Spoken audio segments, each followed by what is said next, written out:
So we've got a really perfect selection of people here to talk about this concept of public good for public money. In a moment, I'm going to ask each of them to define what that term means for them, because I've discovered that it means something slightly different to everyone. What I've also discovered, having had an interest in this topic for a very long time, decades, is that there is more or less a consensus on the part of everyone from George Monbiot on the left to the real free marketeers, Douglas Carswell on the right, and everyone in between, that the current policy of shoveling money in the form of some kind of welfare without much in the way of strings attached down the throats of land managers and not expecting much or anything in return is unsustainable. Those on the left of the political spectrum can find better uses for the money in other parts of government. Those on the right would rather see a kind of, perhaps a New Zealand style kind of free enterprise, subsidy-free farming environment. And so things are going to change whether we like it or not. And to my mind, that change represents the biggest potential win for nature, for the environment, and for farmers that we've ever seen in this country. I'm particularly excited that we managed to get Sam here.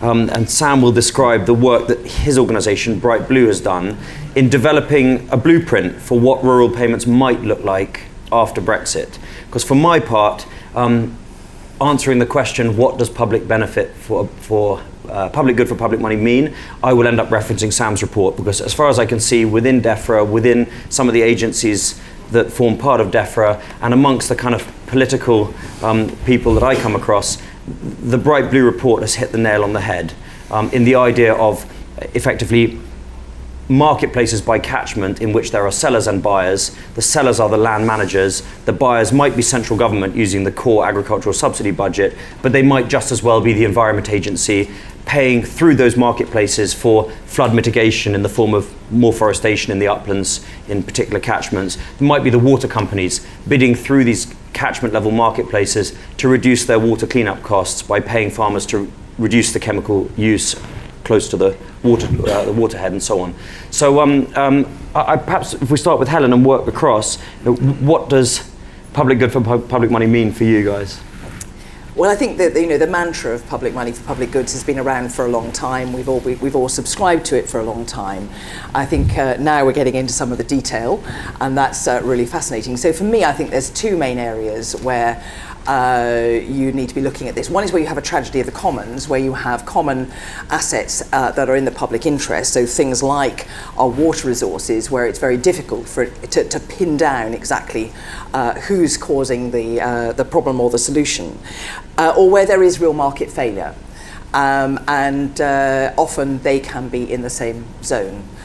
You often get the two coming together. So some of the areas where clearly it's on the agenda that we need to be addressing this question, directing public money to those public goods, have been around soils. We're hearing Gove saying plenty of good things about that, around water quality, around air quality, biodiversity. We know we're in the middle of a huge biodiversity crash. There seems to be acceptance that animal welfare is an area where there may be market failure and a public good interest in maintaining high animal welfare standards, and things like public access to our land.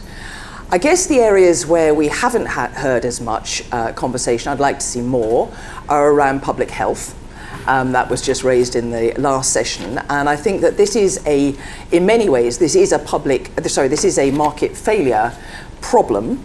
Where, and I know this myself from being a food producer, both beyond the farm gate as well as before it, the only way really to make money out of food is to process it and brand it in order to create a margin that allows you to invest in that branding and sales and promotion. So healthy food, fresh food, is very difficult for farmers or processors or retailers to make much money on. So there's a real market failure element in our public health system. We know we want people to be eating more of something different. So I'd like to kind of make sure that that's in the bag. And we haven't heard enough about climate change. Of course, a lot of things like soils and air quality have to do with climate change, but I think that we need to be making sure that we are really addressing climate change through future farming policy and directing funding at systems and solutions that will help rectify it. Now, I'm sure we're going to come on to the how, at some point in a moment. So I won't kind of go into that maybe at this point, just a hand on. Great, so I agree with pretty much all of that. But for me, I think the core of public money for public goods is aligning all our different policies to do with the environment, such as improving soil, air, water quality, increasing biodiversity, reducing flood risk, improving and enhancing our landscapes, with our funding streams. Because at the moment, with the money that we spend on the Common Agricultural Policy is primarily directed towards the amount of land that farmers farm, rather than any of these different policy objectives. And I think public money for public goods mean aligning all those things so that the public funding goes primarily where it can help deliver those different policy objectives. And I think the key caveat as well is to stress, so for example with food production, this should be policy objectives where the market currently doesn't provide them. So with foods, obviously the market does provide a price for food, but with a lot of these other services that we get from the environment and the land, there isn't a market price. And so that I think is a key criterion as well for public goods, for public money. I think what I personally like most about this concept of public goods for public money in farming is that those farmers who struggle the most and make the least money because they're farming the most difficult land to farm stand to benefit the most from being able to sell different kinds of services through these marketplaces. So for example, upland sheep farmers being able to sell a bunch of services from flood mitigation to carbon sequestration to soil erosion prevention and so on through these marketplaces. So on that note, Alistair works for Rewilding Britain and was in the Environment Agency for a very long time before that. Yes, thank you. So just first of all, my understanding, the understanding I've had for several years about the public goods are effectively the ecosystem services that are provided from sustainable, healthy catchment management.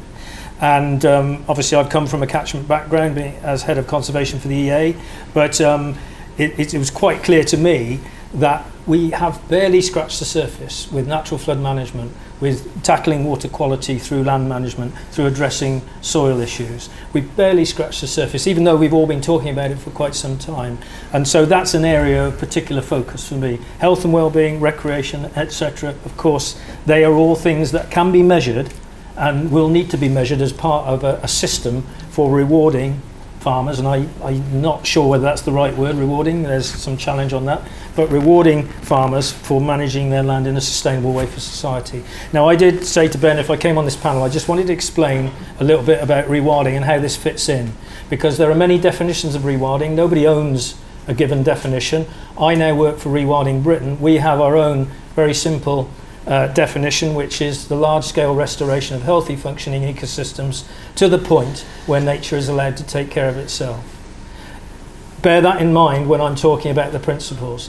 I am not talking about, for example, excluding people and communities from this. I'm not talking about imposing principles on communities. I am talking about very large scale, 10, 20, 30,000 hectares. I was up in Kielder yesterday looking at what they've done and might be doing as part of a big rewilding project.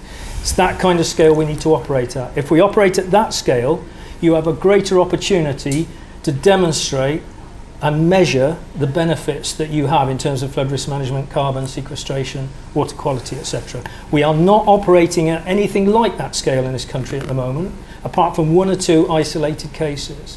So Rewilding Britain is all about trying to promote areas where we do that hand in hand with farmers. And yes, that means in some areas within, say, a 30,000 hectare block, in some areas there will be total hands off. Maybe in 1,000 hectares here, maybe 5,000 hectares there. Total hands off, nature is taking care of itself. But in other areas there will be extensive agriculture because the grazing animals are replicating what would be there naturally. And farmers can make a livelihood from that. And I would expect, in terms of who pays, in terms of the buyers, I'm expecting private industry and businesses to be every bit as strong a contributor as the public purse. So I'll stop there, but I can answer more questions about rewilding and how this fits. But just one final thing to say. We are ready, Rewilding Britain is ready to go with 2 or 3 places in England and Wales where we would love to be able to trial this approach, where we've got lots of organisations on board, we're already talking to the farmers, we are ready to go in one right now. I am lining up big organisations in a couple of other major areas, mainly uplands, it has to be said. Are we allowed to know where? Well, yeah. West Wales, where we have the Summit to Sea project, which we bid for big funding for, and so far so good. The Peak District and Kielder are looking favourites. I'm also talking to people in the Lake District, all the key players, and engaging with farmers, and nobody has told us to go away yet. Everyone is willing to talk if we can make it pay, but we need to test the approach, and that's why I'm delighted to meet you, sir, because I need to know now about some of the detail, how it might work. Tim. Sam, thank you. I'd just like to put public goods into context first with where I see it sits, and then I'll certainly comment on what I think they are. But I think the opportunity is there. We are coming out of the European Union, and I think that is an exciting opportunity to create something which I really think is much better for farming, for society, the environment, and all the communities that live within that. And so I really do see this as an opportunity. And that's why my organisation has promoted this idea of public payment for public goods in the form of a contractual relationship of a land management contract, whereby the farmer produces a service and society pays for that service. And that is, as we've already heard, for those areas where there is a non-market failure. But I have to say that we have to recognise the fact that we have to put that in the context of where the farming industry is at the moment. And the fact of the matter is, farmers are not making any money at all at the moment. 62% of livestock farmers would be making a loss without single farm payment. 89% would have made a loss last year without the direct payment. And in my own industry, arable farming, the total amount of money made from cereals farming between 2003 and 2016 for the average cereals farm, the total agricultural output was £65,000 in 13 years without the direct payment. And that is the problem. We have to have that as a background, and therefore we have to have some investment in the industry to try and make sure that we get to a point whereby farmers are making enough money to then be able to engage in the public goods model, which I am absolutely sure is the right way forward. But I just wanted to set the context there, because that is what we face. We say farming in the black is the greenest farmers. Now, what those public goods should be, clearly it should be biodiversity, but I think it needs to be much wider than that, with air, with water, and soil. Helen mentioned soil. Soil, good quality soil, produces four things: productive agriculture, healthy, nutritious food, and 60% of the National Health Service budget is spent on food-related disorders, good water retention and therefore good use of water, and finally, carbon sequestration, a sink of carbon. And then there are others: animal health and welfare. If we want good quality food, it has to be paid for. I think education for the public about the countryside and how our food system works. So there's a broader range than perhaps we've originally thought about. But I believe it should be a profitable enterprise and part of a farmer's business model going forward. I've chaired an organisation called the Conservative Environment Network for 8 years, and at the beginning of that organisation's existence, we went to see Oliver Letwin and various ministers within the Conservative Party to ask how this new Green coalition government might change farming subsidies in this kind of way. And the answer, it was a pretty short meeting, the answer was go to Brussels. We have no influence. And so leaving the European Union makes this possible for the first time ever.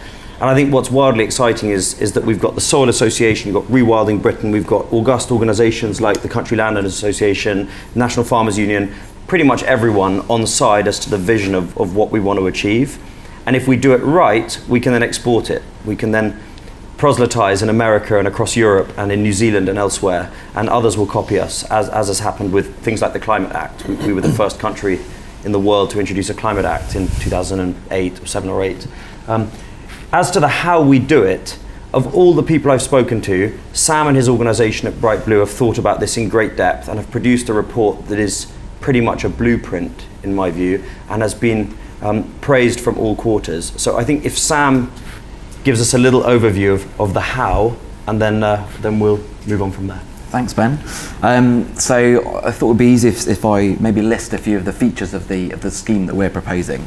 So as Ben's already said, key to it is it's a marketplace. It's a market-based commissioning scheme. So you would have suppliers, predominantly farmers, landowners, land managers, bidding via an online marketplace to provide different public goods to different beneficiaries. And the beneficiaries predominantly would be the public, represented by government, but it would also be the private sector, businesses, civil society, NGOs, philanthropists, and so on. And why have a marketplace? What's the importance of that? So key, I think, is that we get value for money, and that marketplace, I think, ensures that taxpayers that are paying for the scheme get good value for money. But I think also it encourages innovation. So you get farmers clubbing together across catchment areas in innovative ways. You get the emergence of brokers, perhaps, who can speak to farmers and get them to come up with joint schemes together in like a cluster, for instance, and put together some imaginative and very good schemes. The second feature that I'd like to talk about is the importance of getting private funding involved in the scheme. So currently the government spends through the EU and the Common Agricultural Policy about £3.1 billion a year on farm payments. So I think that's really important that we maintain that going forward and get the funding into this scheme. But I think it's really important also that we use that funding to crowd in additional sources of funding. So that could be insurers, developers, or water companies that want to invest in it. So water companies, as Ben said, have an interest in improving water quality. So they might want to, for instance, pay farmers to plant cover crops, which would help with reduced runoff. So I think important to use that public funding to crowd in this extra investment. And then the final thing I'm aware that we've not got loads of time is around finance and the importance of finance. So doing some of these measures might require quite a bit of capital investment. Planting a woodland, for instance, is very expensive. You don't get an immediate return. So that might potentially be a barrier for some smaller farmers getting involved in the scheme. So what we've proposed is that the government should set up a natural environment finance facility which could help provide low-cost finance to help some of those smaller farmers also take part in the scheme. And I think generally engaging farmers and making sure that this is a very accessible scheme that's intuitive. It uses a very straightforward and simple online marketplace mechanism that people understand from eBay and other examples, I think is really key to making sure that there's lots of buy-in to the scheme and it's a success. Helen. Yeah, I'm glad you mentioned the issues around smaller farmers, because I think that process will be harder for smaller family farms to get involved with potentially. But there's 2 points just to raise alongside that. One is, does that kind of approach really allow for probably what is the most efficient way to deliver those public goods through systems of farming? So rather than just taking a menu, let's have a cover crop here or a 5% reduction in nitrogen there, because often delivering through systems, and of course my background is organic farming, but we're also very interested at the Soil Association in things like agroforestry, a systems-based approach, where you're actually bundling those benefits together and you're getting more benefit for your buck because you're doing them all together rather than actually picking them off one by one. So I really think it's important that we don't neglect systems like organic, like agroforestry, like other approaches which actually do bring those benefits together. And the second big problem is, how do you reward through this approach the already virtuous? So people who are already doing good things and therefore need to be, those benefits need to be secured on an ongoing basis. But I think that's a real nut we need to crack, and I can't quite see how this approach does that at the moment. Do you want to answer that, Sam, and then we'll go left? So on the how do you reward the already virtuous, I think the things that farmers are already doing, they could bid into this scheme to get a contract. To carry on doing them. To carry on doing it, yeah. And I think they will get properly rewarded. I think farmers that do good things for nature and that deliver some of these policy objectives, I think they should be rewarded by the public for. And how about the systems approach, where you actually are, as you have with organic, a really defined system which is giving you all of those benefits? I've always said, actually, if we were internalising the externalities of farming, probably producing food organically is the cheapest way we could do it. How do you actually reward those systems rather than just pick and mixing?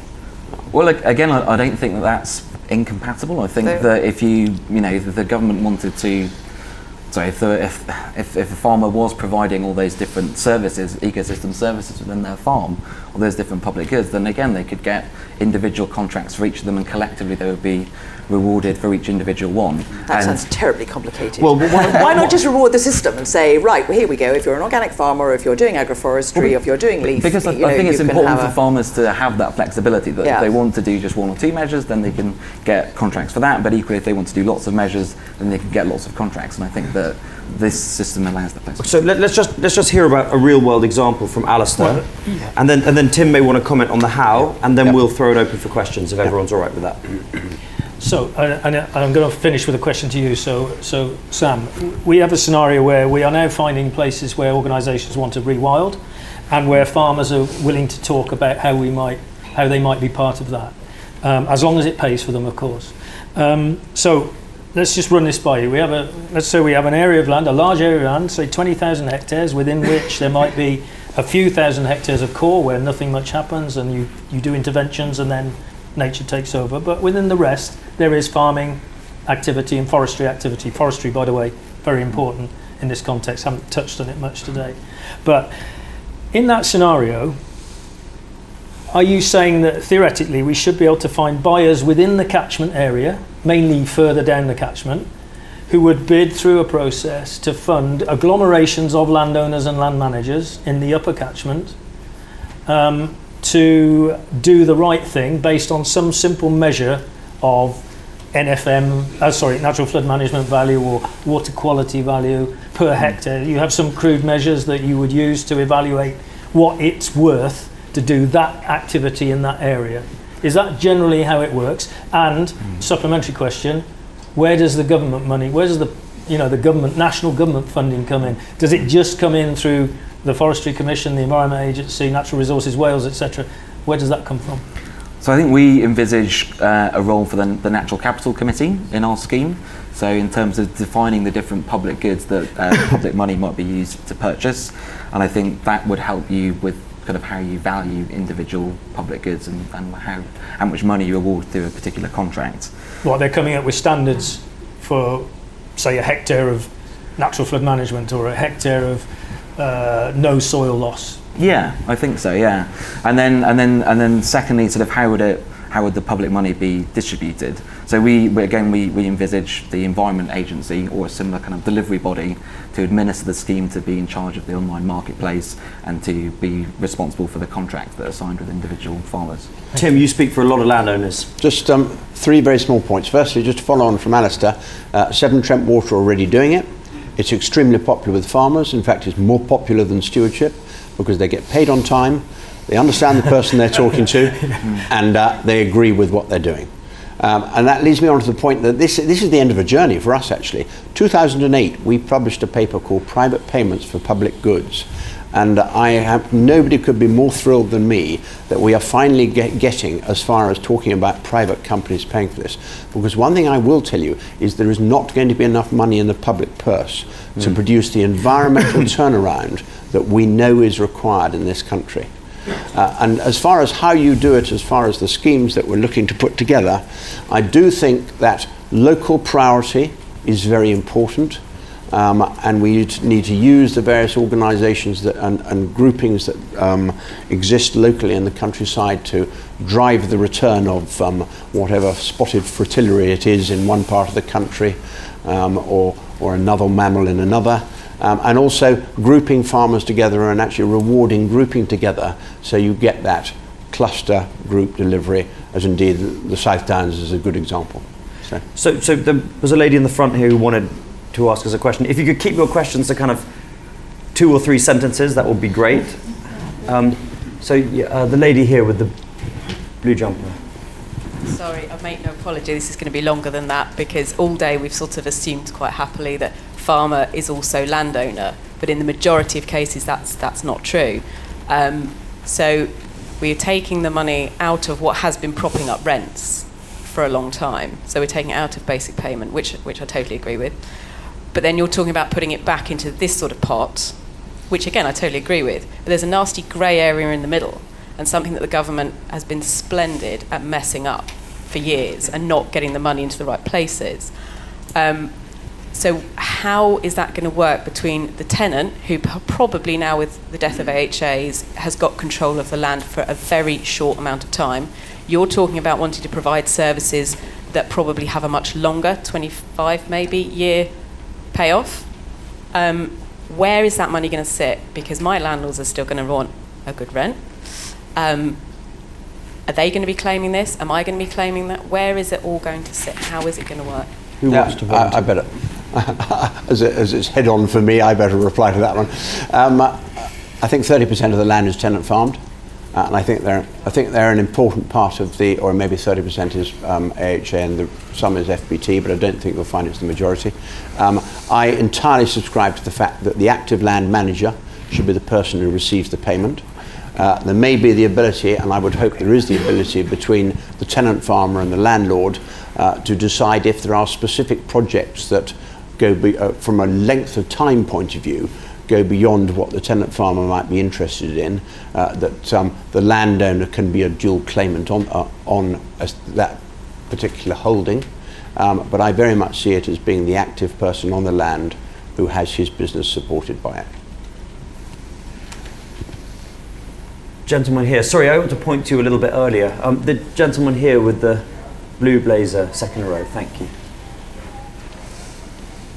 Hi, David Babs from 38 Degrees. I wondered if the panel could talk a little bit more about public involvement in decisions about public money for public goods. I guess I perceive both a threat in the sense that I think we've seen with the Brexit vote some of the perils in terms of the durability of systems which the public doesn't feel that it has any control over or any say in. But also because I perceive some huge opportunities in terms of public participation in these choices in the future, both to bridge some of the divides between rural and urban, to introduce more of a sense of place and connection into these discussions. Sam, do you want to go first? Yeah, so I agree. I think there's a big opportunity to engage the public in this. So in our scheme, one of the kind of potential beneficiaries is a sort of more direct local group. So it could be civil society, local town halls. It could be crowdfunding, and I think there's an opportunity to add to the kind of money that the central government puts up for the public to kind of raise money for their own local projects they want to support. Yeah, I mean, I think that it's a great question. I think there's some areas which are vital. We need as society to have clean air, water, soil, almost regardless of whether people today think it's a high priority for them. They're just things we have to secure for the future, for the well-being of society. But there is a need to kind of make sure that in many cases, particularly around some of the more local issues, landscape issues, what do we want the place to look like, what are our real priorities, where I think public engagement needs to be much, much stronger. And one of the initiatives that I've been a great supporter of, as some of you know, is the RSA Commission on the Future of Food and Farming in the Countryside, which is going to be doing exactly that, really going out and talking to people where they are in their streets about what they want to see in their locality. And I think that will really inform this debate and give us not just the normal suspects talking on behalf of people, but people talking directly themselves about what they want to see. And I think we need to really learn from that.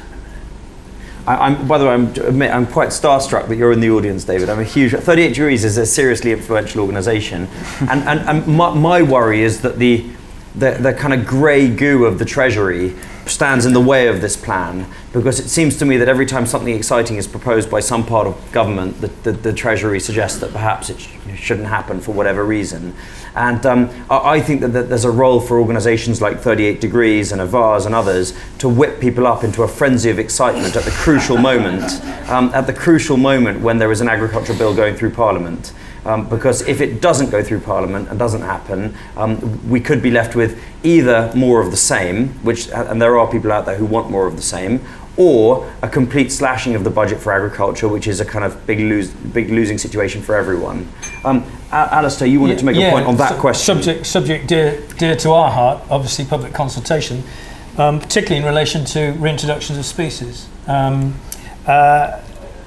I suspect that when you're talking about something really complicated, multiple benefits, some of them very technical and quite boring, picking certain topics to consult about as a key outcome of an initiative like this is the way to go. So, the beaver introduction, for example, on the River Otter has been driven by community aspiration and ambition and desire to have them. Same in the Forest of Dean. Pine martens now in West Wales, the community loves having them there, and you can see name the pine marten competitions appearing in village shops and stuff. They've embraced this charismatic megafauna that is the very tip of the iceberg of a major restoration initiative that's starting to bubble up in that area. And I think if you pick your subjects, you can get great public support for these kind of initiatives from the bottom up.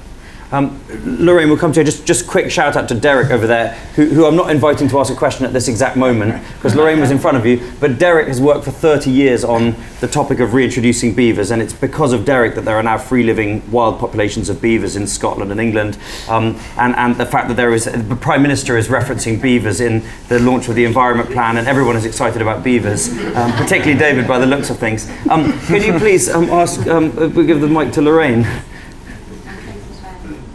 Hello, I'm Lorraine Platt. I'm the co-founder of the Conservative Animal Welfare Foundation, and we campaign to raise awareness of the impact of intensive industrial farming on the environment, on animal welfare and on public health. We would like to see farmers who adopt higher welfare systems rewarded. We think this is important, and we know there would be public support for that because we've seen that there's increasing awareness of the public on animal welfare. Do the panel have a view on this? Yeah. What, Helen? Completely, and the Minister of State seems to be saying the same thing, that animal welfare is going to be a high priority and it's seen as a public good, so we take him at his word and hope that it's going to be more about doing something to enable farmers both to transition to better welfare systems and to support those who already are in them, and not just about the ivory trade, important though that is. I think that the examples that are currently cited are often not ones which are going to impact very clearly at the farm level. So keep the pressure up, please, because I think the public does expect, when they're in citizen mode rather than in consumer mode, the public does expect high animal welfare standards. It's something that people care about enormously, and yet there is serious market failure, and there might be more if we don't get the trade stuff right. So it's a crucial issue. So last question from Derek, gentleman at the back with the green coat on the right-hand side. Sorry. Well, all I was going to say is, Alistair, just to point out that on both the Tay and on the Otter, the huge public enthusiasm that rose for beavers rose as a result of illegal releases. So when we start to talk about processes and getting allegedly it right, the only time people in the town and village halls had the time to talk about this is when those animals were there, because the other debates that had revolved around whether we could do this or not do this really basically happened in closed rooms where people, for reasons that were very ignorant, frankly, said no.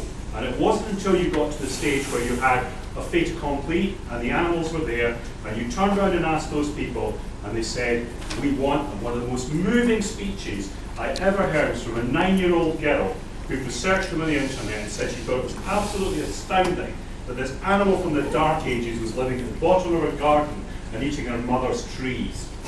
So, there is a huge element of engagement there. It's incredibly important when it comes to rolling these things through. And maybe we've learned the lessons from mistakes of the past. And I'd very much like to thank Christopher Price at the CLA for helping to basically sort out so much of what's happened since. I think that bell meant we had 2 minutes. So I think we're out of time. I think we're going to get in trouble if we keep... Oh, well, we can ask one. Well, should we have one last question then? I just want to introduce the issue of timescale. We're talking about reinstating ecosystems here. You can't do that in 10 years. You can't actually even do it in 25, which is the longest period I've heard.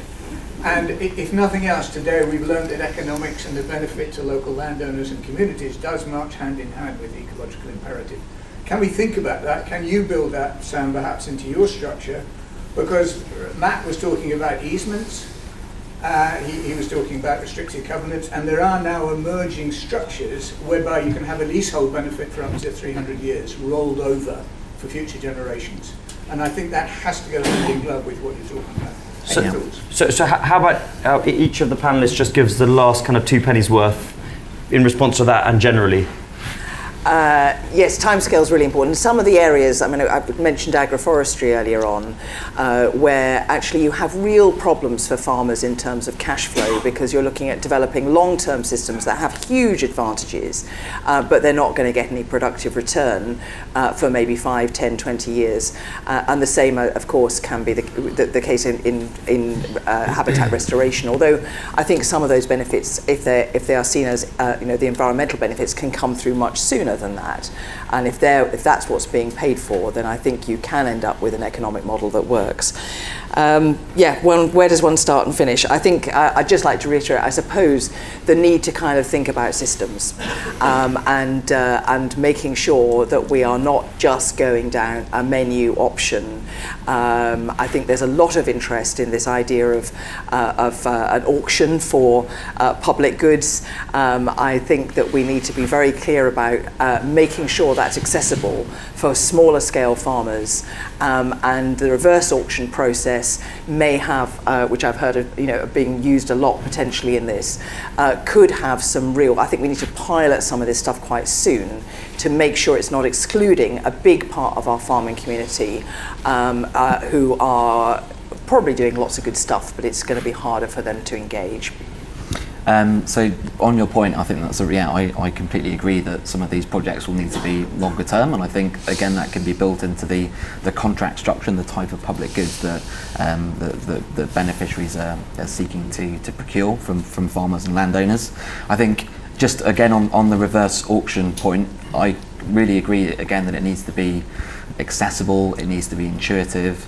I've spoken to someone we've been working with Wessex Water, who has again had a huge uptake on some of these reverse auction schemes for improving water quality and planting cover crops, and it's very popular with farmers, more popular than countryside stewardship schemes often. So I do think it is possible, and I do think farmers will engage with this from the pilots that we've seen so far. But as we implement this new scheme, I think piloting and taking it slowly and learning from the lessons of the initial phases of that, I think, could be really important. Yes, absolutely. When I was with the EA, I always used to say it's taken us several hundred years to knacker our waterways and catchments. We should not be so arrogant as to think we can put it right in a few years or even decades. We've got to be in for the long game. Just briefly on the covenant point, I think and I hope many of my landlords are sufficiently long-term thinking to think that they may take up the option. However, if the analogy is your house, would you want a covenant on your house for when the time came to sell it? That will put quite a few people off. The fact that the long-term view may be that you're actually restricting what you can do with it a little bit. As far as the overall model is concerned, just two things. I would like to think that actually people are really going to buy into this, but like all these things, hopefully most farmers out there are businessmen, and therefore it has got to be seen as a profitable enterprise within their farming business to actually get them to move from where we are at the moment to becoming environmental and public goods farmers. And with regard to the public, I do think an incredibly important part of this is that in making that journey, we bring the public with us and we have a new bond of trust with the public.